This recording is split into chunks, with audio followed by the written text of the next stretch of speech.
All right, everyone. That was fun.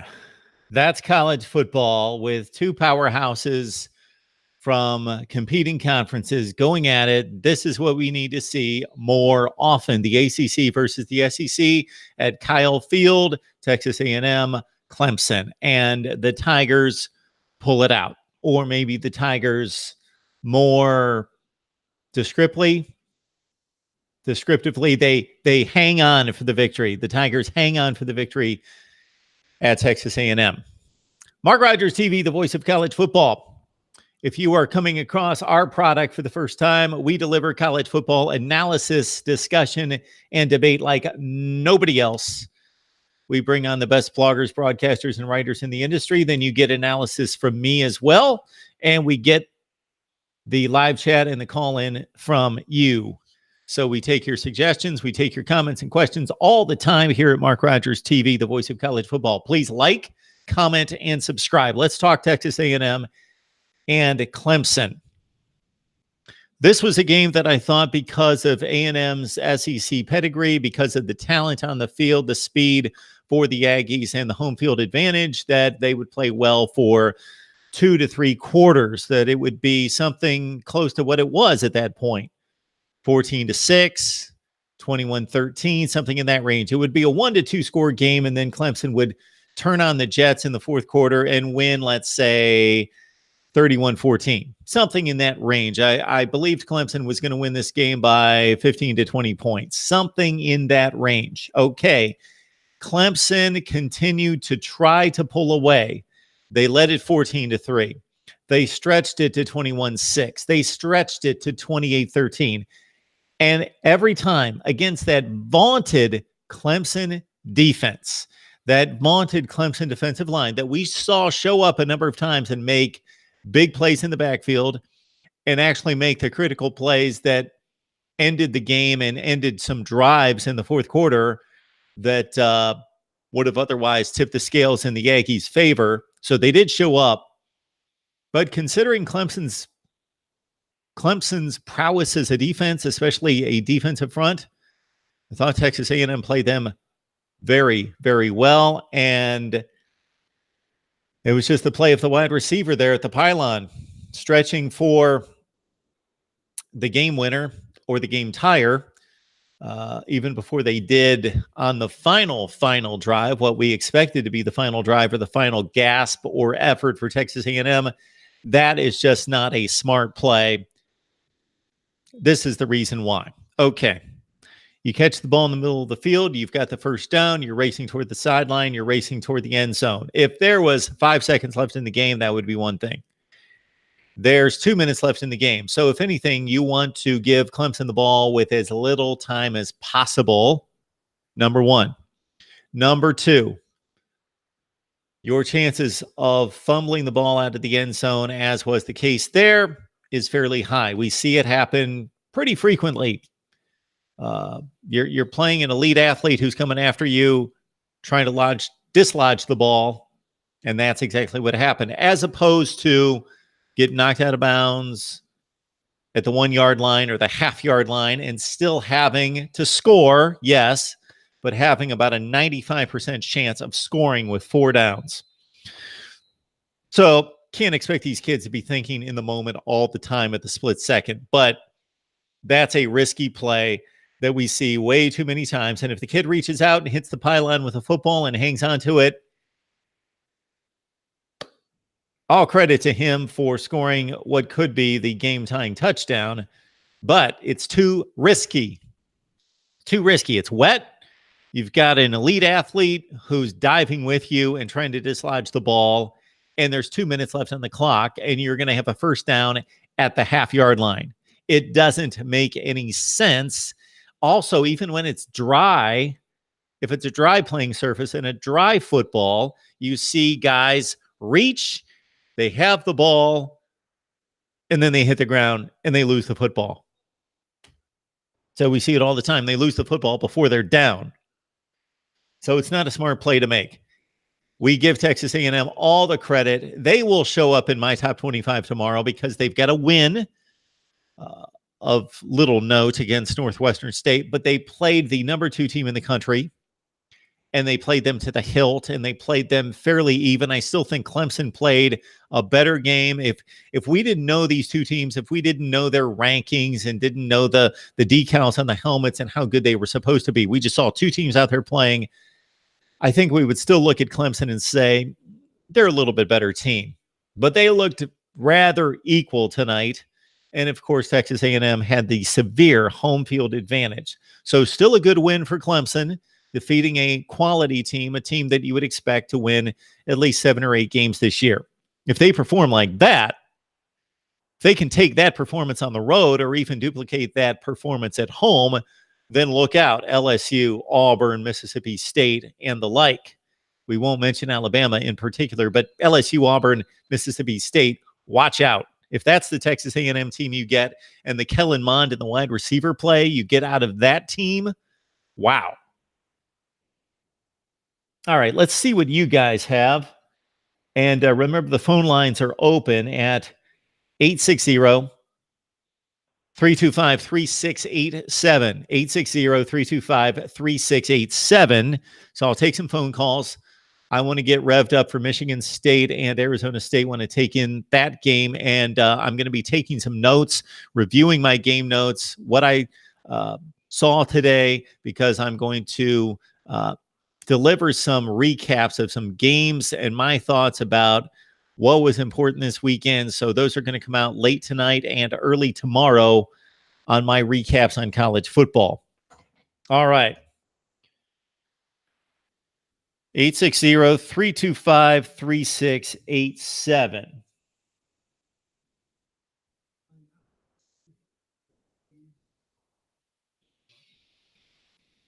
All right. How about the Aggies? Drake on the line with us. Also, Wes Anthony. Wow, what a game. Yes, it was. And the refs screwed A&M over.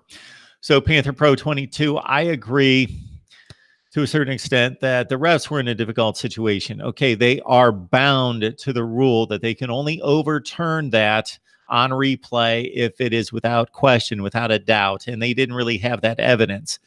I still would have broken the rule and overturned that call, because by logic, just taking a little bit of logic and applying it to the rules and applying it to the situation, he fumbled the ball and it flew to the left, and it appeared to be almost definite that it flew out of bounds before it flew out of the back of the end zone.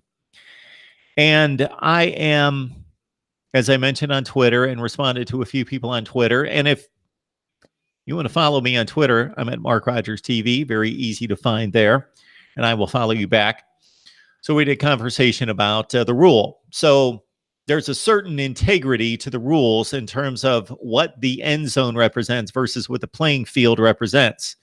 And that comes into play regarding punts and kickoffs and fumbles and touchbacks and the ball leaving the playing field. The end zone is different than the playing field. And I would really have to think this through to determine whether it makes any sense, whether if the ball's lost and it goes through the end zone. Let's keep this in mind, that the last person to have possession of the ball is the offensive player. And nobody on the defensive team ever had possession of the football. So let's keep that in mind. Nobody on the defense ever had possession of the football. Well, any other place on the field, that goes back to the offense, because the defense never had possession of the ball. So the ball was never recovered by the defense. So it was last in possession of the offense. The ball left the playing surface and left the playing field. So it goes back to the offense at that place. The end zone can be viewed as a different territory, different set of rules, just like it is with punts and kickoffs. I do somewhat have an issue with that, because I would think that if the defense, obviously, if they dive in the end zone and recover the ball, then it's their ball because they recovered the ball in bounds. But in this circumstance, nobody recovered the ball. The offense had the ball last, so why don't they get to keep the ball at the place in which they fumbled the ball? All right, Panther Pro 22. Yes, A&M should have won. Drake, Bama's schedule is just getting stronger. Yeah, a heck of an effort by Texas A&M right there. They should be giving credit of that performance Now they've got to follow it up. So they not only have to get out there and show that on a one-time occasion that they can play lights out against a premier opponent at home, they've got to take that on the road. They've got to take that performance on the road and not just show that they can play over their heads one time. So it's a great performance by the Aggies and Kellen Mond, but we've never seen Kellen Mond play like this before. It'll be interesting to see if he can keep that up. That kid was stellar. He was throwing the ball in tight spaces, especially that final touchdown, of course, with I believe it was Cleveland Farrell with the shoulder on his shoulder, trying to pull him down, and with a grasp of his jersey, he shook it loose and drilled a dart in there for the game, what would have been the game-tying score. Best game of the day? Yes, it is. It has been the best game of the day. Have we seen another good game today? USC and Stanford right now is 14-0. Penn State has been outplayed for much of the first half, but they've turned it around. They've been the better team in the second half. They have not made the mistakes that Pitt has made. Pat Narduzzi made a really stupid decision when the score was 7-6. He had a 4th and 3 at the Penn State 4, so he still could have gotten a first down, but basically a goal line situation. 4th and 3, 4th and a full 3 yards, and what did he do? He ran a slow developing play off tackle. Quarterback pivots, gives the ball to the running back off tackle. There's a massive humanity, 22 bodies in the middle of the field, and they give it off tackle. It's not 4th and a half yard. It's 4th and 3. So I thought that was a bad play call by Pat Narduzzi in particular, and I haven't seen much of this game, Pitt and Penn State. I prioritized Clemson, Texas A&M since it stayed close. USC Stanford I've got on DVR. A&M got away with holding all game long. Drake, 4th best team in the SEC West. That's, of course, up to opinion at this point. We've got little to go by. LSU's beaten a good Miami team, and I know they look like garbage, but it's still a good, talented Miami team that should be top 15 in the country when all is said and done. Auburn beat a really good Washington team. Closer game, of course. Alabama throttled a decent top 40 Louisville type team. And then we saw this out of Texas A&M tonight against a number 2 Clemson. NCIS Fanatic 21, Alabama, Ohio State, Georgia, and maybe Oklahoma, all better than Clemson. I really can't answer that right now. I need to see more football. I'm not going to go by one result in which Clemson struggled on the road. Ohio State has yet to play anyone. Georgia played a really good game at South Carolina. Georgia's been the most impressive, certainly against a good team. And Alabama was dominant against Louisville, who's an okay team.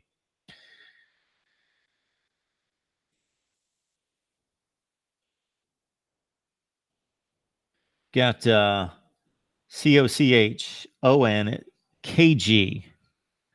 Believe this is the first time you've seen Mark Rogers TV, the voice of college football. Welcome.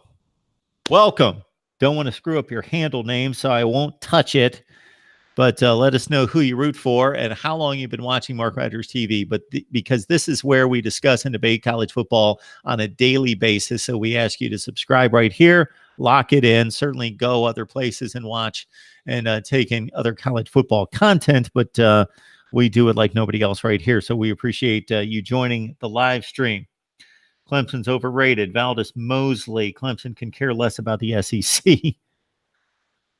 We talking about best conference right now. It is very difficult to argue anybody is close to the SEC based on the results we've seen thus far. Northwestern took a hit for the Big Ten today. They lost by 2 touchdowns at home to Duke. Penn State's taking care of business against what's probably a marginal Pitt team, so this is not a big deal. Ohio State TCU is going to be rather large next week. Of course, Michigan losing to Notre Dame, and Michigan State's got a hold serve tonight against Arizona State out west, a game that I want to lock in on here very soon. Dwayne Haskins is better than Kelly Bryant. All right. Yeah, until he actually plays a defense. 2 is better than Haskins. Sure. Stupid play by the A&M wide receiver. Great play by Clemson defensive back. Still a horrible call. These Texas A&M wide receivers today, they impressed me like the Washington receivers played. Although for the Washington receivers against Auburn, it was about 4 catches they made. For Texas A&M tonight, it was over and over and over and over and over. It was route running. It was outfighting defensive backs for the football. It was their hands. It was their moves in the open field and their athleticism and leaping for the ball and high pointing the football. It was a number of things out of these Texas A&M wide receivers. Wes Anthony, A&M definitely had a great game plan to get past our pass rush. Got to give Jimbo credit. They should do well the rest of the season.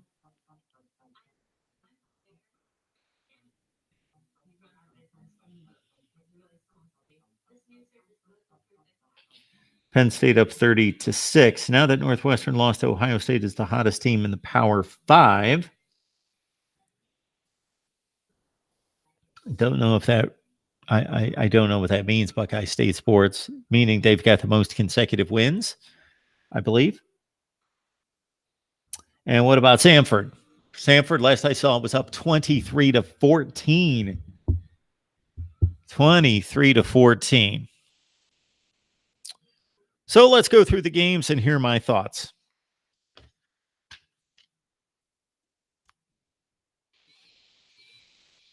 Okay.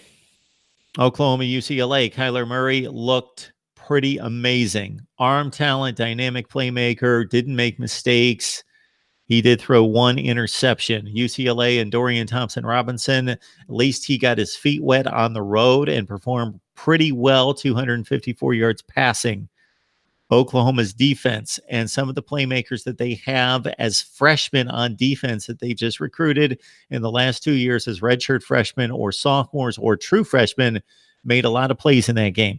Oklahoma has basically made it through its non-conference schedule, dives into the Big 12, and they have been dominant. Georgia Tech loses to South Florida. South Florida, I saw just a little bit of that game. South Florida winning for a 6th time in its last 7 games against the Power 5, will again be a force in the American Conference. We've got Duke at Northwestern. As I mentioned, Duke looked extremely impressive on defense. Northwestern has an issue at quarterback in which Clayton Thorson still is suffering from the ACL and cannot play every play. He splits time with TJ Green, and it's a completely different Northwestern offense with Green on the field. They suffered from that. Still, Duke to go to Northwestern and win by 2 touchdowns, very impressive. They have suffered a couple of serious injuries. We'll know later this week how serious. Daniel Jones, who threw 4 touchdowns today, or actually scored three or 4 touchdowns today. He's got 7 touchdowns against the Wildcats defense in 2 years. His clavicles hurt. We'll see how he bounces back, what the prognosis is there. Mark Gilbert, the number 1 corner for Duke, out as well, suffering an injury. So Duke a bit hobbled, but they come away with a slight upset in Evanston over Northwestern. Big win for the ACC and Duke. Arizona, Houston. The Wildcats might be the most disappointing team in America through 2 games. Having lost to BYU, a BYU team that lost 9 games and was a complete embarrassment last year, and losing that game, and then coming back after losing at home, going to Houston, a fine program, but still a group of 5, and getting completely annihilated with Khalil Tate running for about 10 or 15 yards. Arizona, this is the disappointment of disappointments in the Power 5 thus far, even surpassing UCLA and Texas at this point for me. Alabama and Oregon win big, inconsequential. Georgia proves that South Carolina is not ready to challenge them. Too physical along both defensive and offensive fronts. The running backs were free to roam and get to the edge. The defensive backfield at South Carolina is not nearly good enough to handle Mecole Hardman and company at Georgia.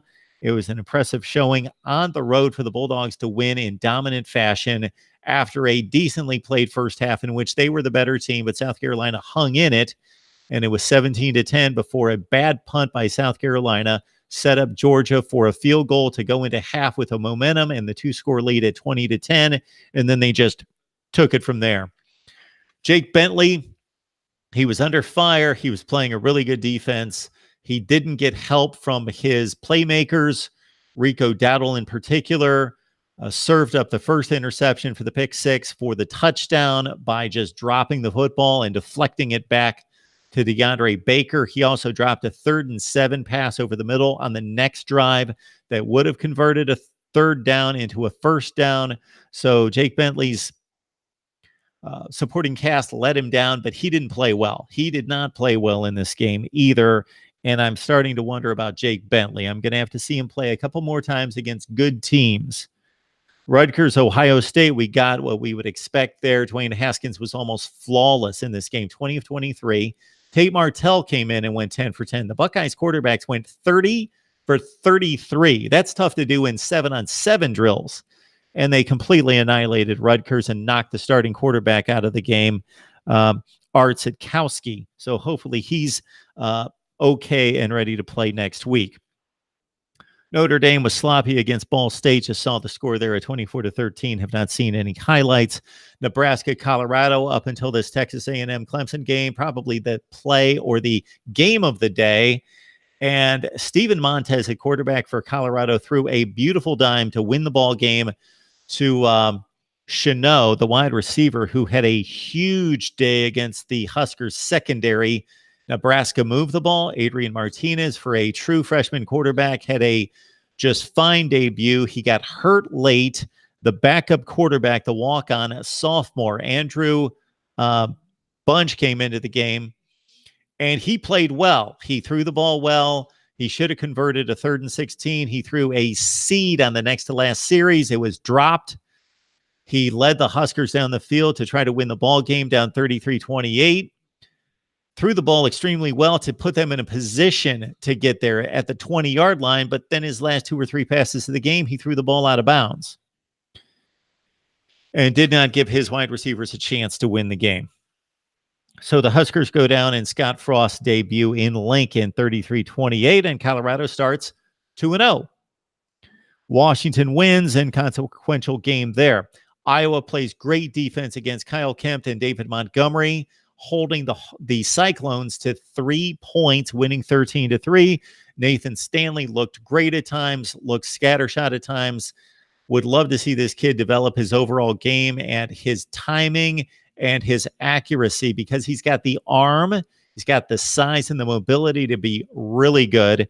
But Nathan Stanley a bit too inconsistent, but Iowa too much for Iowa State, 13-3 today. West Virginia, Central Florida, Miami, they win non-consequential scrimmage games. We talked about Texas A&M and Clemson. If you guys have any more comments or, again, would like to call in, it's 860-325-3687. LSU wins big. Auburn wins big. All right, we got Kentucky and Florida. Does somebody have a score for me? Last I saw, 3rd quarter, Kentucky had hit a long pass from Wilson to Bowden to go up 21-10 at the Swamp. 21-10 Kentucky. This would be, of course, key in the SEC Eastern Division, but also historic, as Kentucky is suffering from the longest losing streak in the FBS right now to one team, 31 straight to the Gators, going back to 1986. Pitt, Penn State, we talked about it. Penn State not looking great, but dominating the second half, winning a sloppy game in which Pitt's turning the ball over left and right after statistically dominating the game in the first half. Penn State out to a 37-6 lead.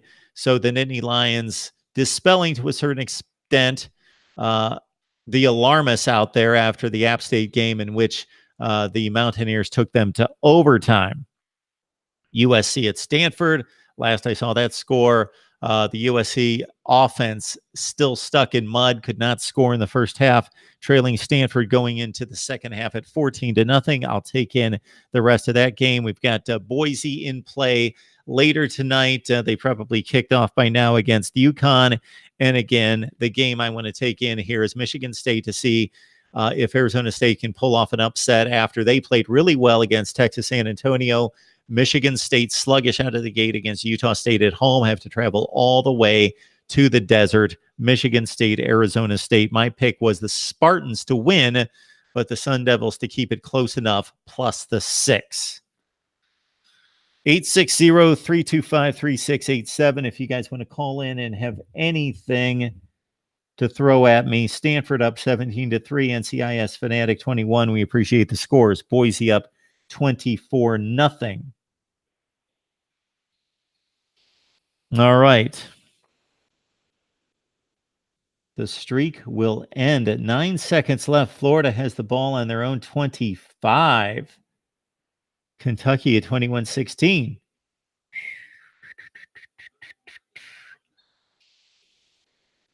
Where's our boy George, who picked Florida to go to the SEC championship game and win the national championship?